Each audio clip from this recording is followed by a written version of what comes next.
toutes les questions tournées autour des points saillants suivants.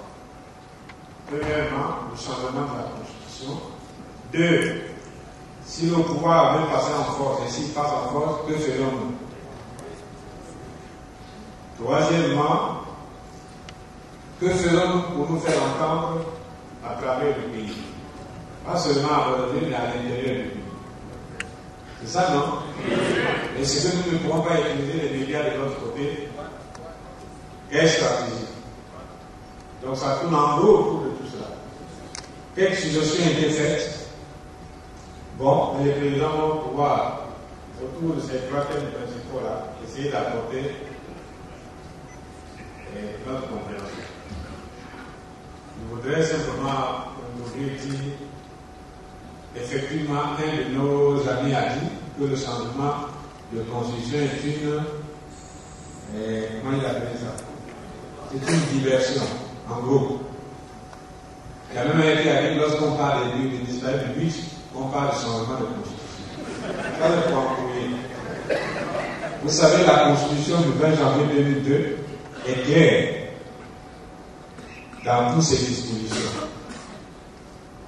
Lorsqu'il s'agit de réviser une constitution est révisée sur les matières prévues par la constitution elle-même. Dans le cadre de la constitution du 20 janvier, l'article 86 dans les matières de révision.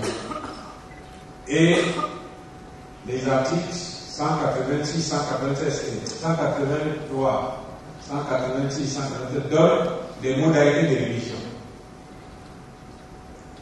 Mais c'est l'article 185 qui est très précis. La Constitution peut être révisée, sauf sur le caractère républicain de l'État, sur les droits de l'homme et sur le nombre des mandats du président de la République. Ce nombre, c'est 2. Ça, on ne peut pas réviser. Mais aujourd'hui, la question que nous pouvons nous poser, alors que des initiateurs de cette constitution savent très bien pourquoi ils avaient introduit ces dispositions, pourquoi à la fin du deuxième et dernier mandat de Denis Sassou Nguesso, ils en viennent à penser au changement de constitution. Il y a même un intellectuel qui a dit, c'est un juriste, que la constitution était en fin de cycle.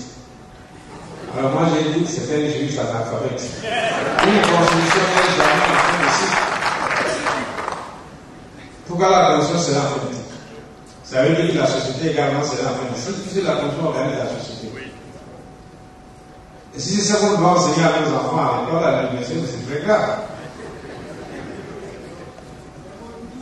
Deuxièmement, on dit que cette constitution ne correspond plus aux réalités d'aujourd'hui. L'économie, la société, la santé, et ce que la constitution empêche aux gens de soigner du bien-être des Congolais à l'hôpital général. Et ce que cette constitution a amené le gouvernement à diminuer les indices des fonctionnaires. Et ce que cette constitution a amené le gouvernement congolais au lieu de construire des hôpitaux dans le pays, va prêter l'argent aussi aux États africains. Non.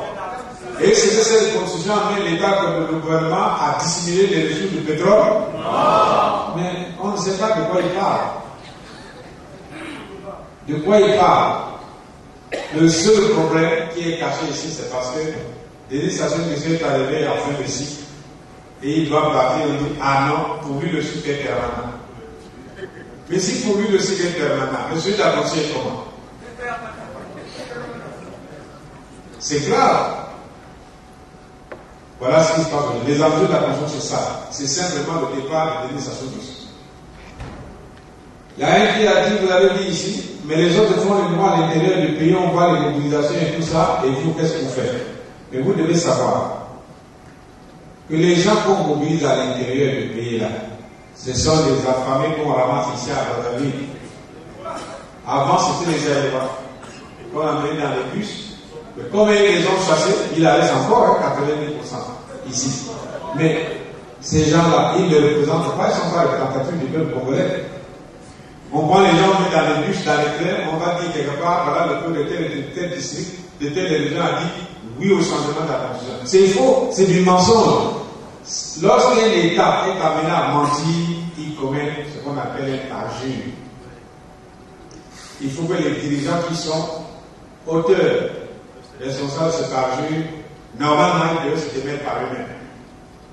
Parce qu'on ne peut pas mentir un peuple. Vous me permettez, moi, vous m'amenez dans un village quelque part, vous dites, les habitants de ce village-là ont dit oui au changement de la constitution. Mais monsieur Thomas, je ne suis pas dans ce village-là. Tout ça c'est pour tromper les étrangers. Mais nous, les Congolais, nous le savons. Deuxième chose, nous savons que nous avons plusieurs partis dans notre pays. Déjà ici au collectif, nous sommes combien? 13 partis. Mais chaque parti a ses militants. Mais ces militants sont une partie du peuple congolais. Pourquoi lorsque le PCT réunit ses partisans, ses militants, et il dit que les partisans et militants du PCT sont représentatifs du peuple congolais? De quel droit le PCT peut se carrer cela? Est-ce que c'est acceptable? Ça veut dire que nous sommes réunis si nous ne sommes pas les Congolais. Puisque nous disons non à la Constitution.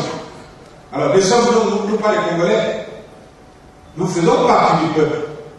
Donc, il y a une grande partie du peuple qui est contre le changement de la Constitution. Ce n'est pas seulement les militants du PCT qui ont le droit de dire oui à la Constitution ou non à la Constitution, mais nous autres aussi, nous avons notre droit à dire. Et c'est l'écrasante majorité à travers le pays. Puisque le PCT n'est pas représentatif dans ce pays, les membres du PCT, c'est lesquels? C'est les gens qui ont pour nom de servir les trois pas des animaux de tel parc national. Ah, ils font entrer au PCT. C'est pas ça. Et alors, en quoi ils sont représentatifs des peuples congolais? Donc, le problème du changement de la Constitution est un faux problème. Le vrai problème, il faut qu'on nous le pose. Ça soulevait un troisième mandat. Alors, il y a en train de tergiverser tout ça. On a dit dans la tête qu'il réunit les cobras, les anciens cobras, les saspers et tout ça pour vouloir passer en force. C'est vous qui allez prendre les gens pour tuer les autres? Non! Les Congolais n'ont pas assez perdu la vie comme ça? Alors, ce que vous devez dire, puisque ces cobras, ces saspers, c'est aussi nos parents, non? Il faut leur dire, ne commettez plus des forfaits comme ça contre les autres. Laissez sa source être dépatouillée tout seul. Mais il est général d'armée. Vous avez bien sûr le général d'armée comment les armes pour tuer tout le monde.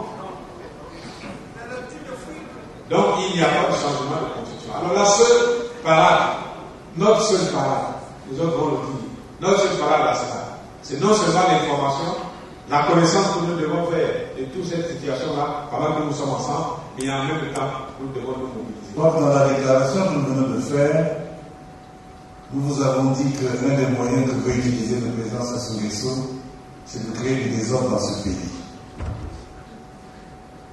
Nous n'avons jamais cessé de vous dire qu'il n'a pas cessé, lui, d'acheter des armes. Et aujourd'hui, nous disons qu'il est en train de réveiller des milices anciennes.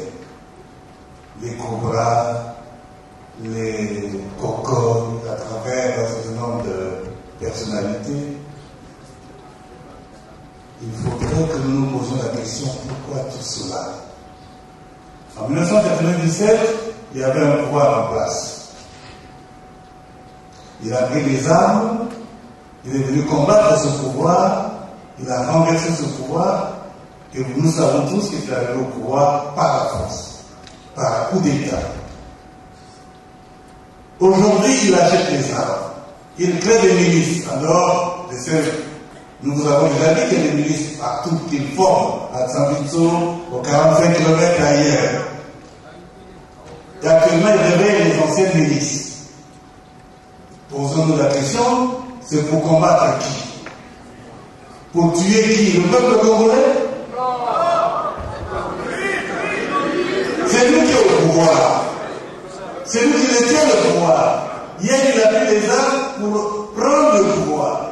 Mais lui détient le pouvoir aujourd'hui. Il achète des armes pour tuer qui? Voilà la gravité de la situation. Voici 17 ans qu'il a repris le pouvoir par la force. En utilisant des jeunes dans notre pays.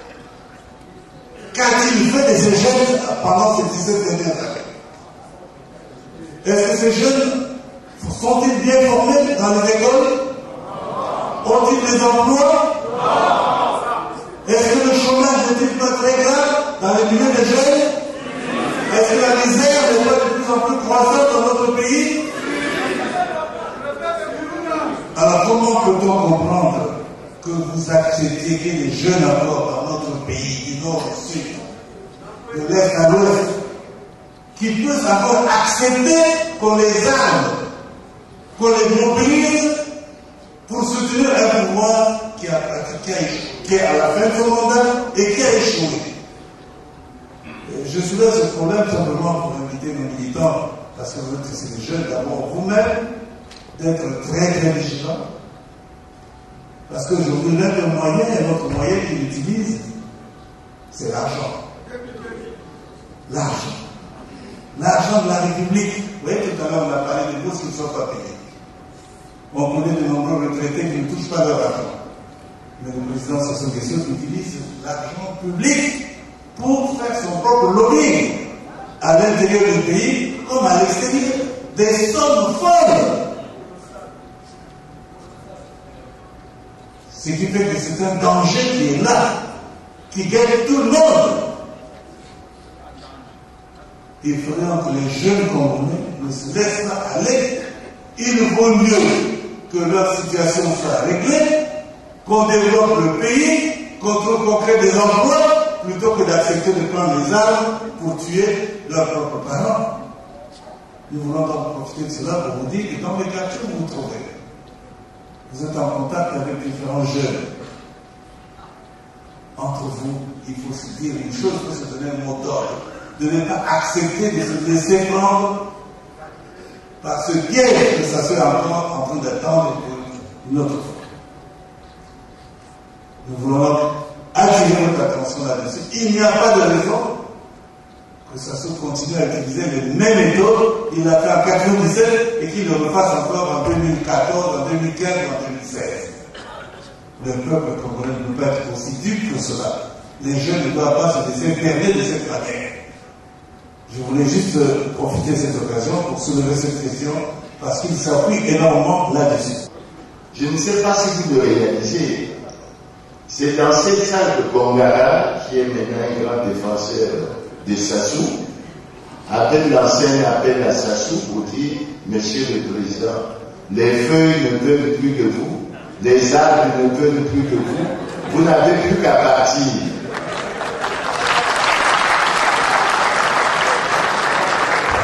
Et je pense qu'il faut que nous ayons véritablement conscience de ce que le président Sassou, il part en 2016. Mais il faut que nous nous mobilisons et que nous travaillons pour que nous ayons effectivement ce pouvoir. Mais ça, la balle est dans votre camp.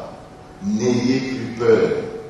Vous nous écoutez sur les médias, vous nous écoutez dans les manifestations. Le 15 juillet 2009, il y avait les dirigeants qui étaient dans la marche pour ne pas dire que si on devait tuer les gens, eux, ils devaient être épargnés. Alors, nous sommes debout. La question que je voulais vous poser, qu'est-ce que vous attendez pour être debout?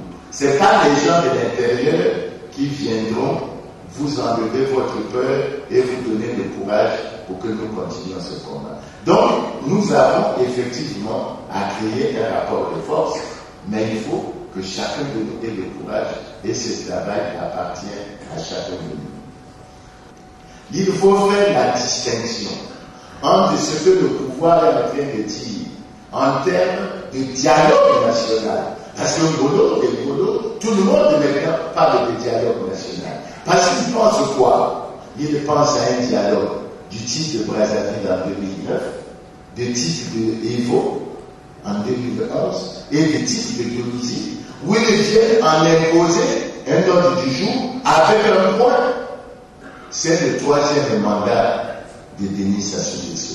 Citer ce genre de dialogue, nous ne l'accepterons pas parce qu'une donnée peut être déjà considérée comme une donnée qui s'impose à nous. C'est le départ de Denis Sassou Nguesso en 2016.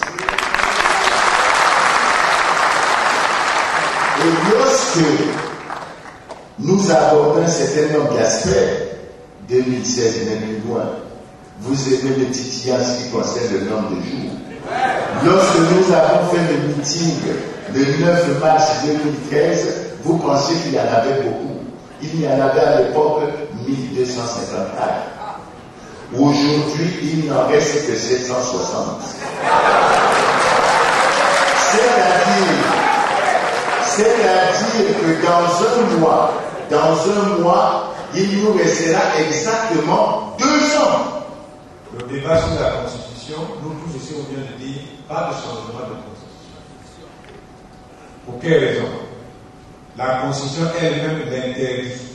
L'article 185 alinéa 3 dit pas de modification de la Constitution sur le nombre de mandats administratifs. Elle interdit parce qu'elle n'a pas prévu le changement de Constitution. Parce que tout la poubelle est prévu par elle-même. Donc, notons, ça c'est l'argument qu'on doit donner à l'extérieur. La Constitution elle-même n'a jamais prévu un changement de Constitution. Le deuxième argument, c'est que le débat qu'on nous impose aujourd'hui, en réalité, ne vise qu'un troisième mandat pour donner sa question. Mais la Constitution elle-même dit qu'il faut seulement 2 mandats. Par conséquent, on ne peut pas changer pour le troisième mandat de donner sa question. Il a fini et il s'en va. On est d'accord là-dessus? Notez ça, c'est ça qu'il faut expliquer à l'extérieur. Parce que notre rôle ici, cette Assemblée générale, avait pour objectif d'informer nos militants et les militants à leur retour informer les autres qui sont absents, les populations congolaises, les gens qui sont autour d'eux et les amis. Pourquoi nous sommes contre le changement de Constitution? Parce que la Constitution n'a pas prévu cela. Et deuxièmement, l'intention du troisième mandat constitue le seul motif pour donner sa question pour changer la Constitution. Or, nous ne sommes pas d'accord sur ça. Troisième motif qui nous empêche, qui empêche le changement de Constitution, c'est la politique. Elle est mauvaise, elle est catastrophique, elle appelle une autre politique. Notre pays appelle une autre politique. Si nous donnons un troisième mandat à l'administration, est-ce qu'il changera la politique? Non. Il va appliquer la même politique catastrophique et ça va mettre le pays encore davantage dans le but. Donc par conséquent, il faut que ça vaille. Nous avons besoin d'une autre politique. Alors pour qu'il y ait une autre politique, on n'a pas besoin de changer de conscience pour lui donner un troisième mandat.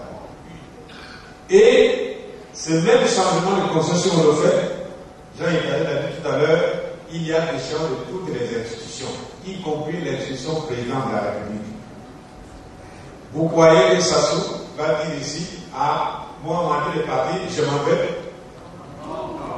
Dans cette salle-là, en 1991, dans cette salle, pendant que la conférence nationale se tenait, lui préparait une attaque, il parlait des congrès. Vous ne savez pas ça? En 91, il pensait qu'on allait le faire partir, alors il préparait l'attaque. Donc c'est quelqu'un qui est habitué à des coups de force. Voilà le problème. Alors, donc changer de constitution, c'est pour nous amener dans cette crise-là, pour que les Congolais meurent encore. Nous ne voulons pas ça. Donc pour toutes ces raisons-là, il va y avoir changement de constitution. Mais, puisque en 2014, en 2016, il doit partir, nous avons vu que le recensement administratif spécial qui a été fait, on a dit qu'il était mafieux. Ce n'est même pas un recensement de du corps électoral. Donc il n'y a pas de corps électoral. Il nous en faut un pour aller aux élections. Le découpage électoral qui est fait dans ce pays est un électoral unique qui favorise seulement le PCT. La loi électorale ne favorise que le PCT. Il y a et la commission électorale, c'est un démembrement du PCT. Donc il n'y a rien de prêt pour les élections. C'est qu'il faut réunir ces conditions. Alors, et ça a changé la Constitution? Non.